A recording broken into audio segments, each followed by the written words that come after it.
Hi வணக்கம் my dear மக்களே. Okay, ஒரு 4 நாளைக்கு அப்புறம் இன்றைக்கி தான் கொஞ்சம் ஃப்ரீயானேன். So I thought okay let me post a video. ஒருத்தர் சொன்னார், நாங்கள் ஆட்சிக்கு வந்து 2 மாதம்தான் ஆச்சு, இன்னும் கொஞ்சம் கொஞ்சமாக தான் செய்வோம் அப்படின்னாரு. ஆனால் ஒன்று, அவர் சொன்னது உண்மைதான். கொஞ்சம் கொஞ்சமாக செய்வோம்னு சொன்னார்ல, மக்களுக்காக கொஞ்சம் கொஞ்சமாக தான் செஞ்சார். ஆனால் அவங்க குடும்பத்துக்காக நிறைய செஞ்சுக்கிட்டாரு. இது தெரியாமல் வந்து அவர் ஒரு விஷயத்தை வந்து வெளிப்படையாக வந்து ரீல்ஸில் விட்டுருக்காரு. யார்? மற்றவங்களெல்லாம் ரீல்ஸில் வந்திருக்காங்கன்னு சொல்லிட்டு, ஆனால் இவர் ரீல் விட்டுருக்காரு. ஆனால் இதில் இந்த சூப்பரான ஒரு ஹைலைட் நான் பார்த்தேன்.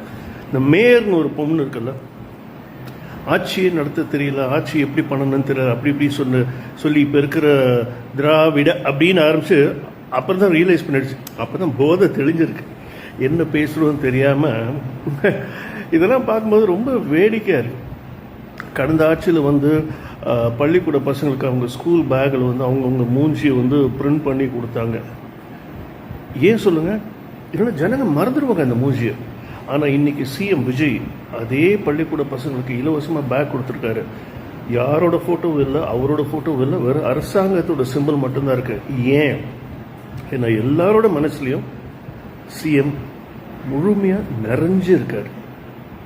ஓகே, ஸோ அப்பேற்பட்ட அந்த நல்ல மனுஷனை தயவு செஞ்சு தேவையில்லாமல் நோண்டாதீங்க. அவர் பண்ணுவார், பண்ணிக்கிட்டு தான் இருக்கார், இன்னும் நிறைய பண்ண போகிறாரு. அதை நினச்சி எல்லா மக்களும் நிச்சயமாக சந்தோஷப்படுவாங்க.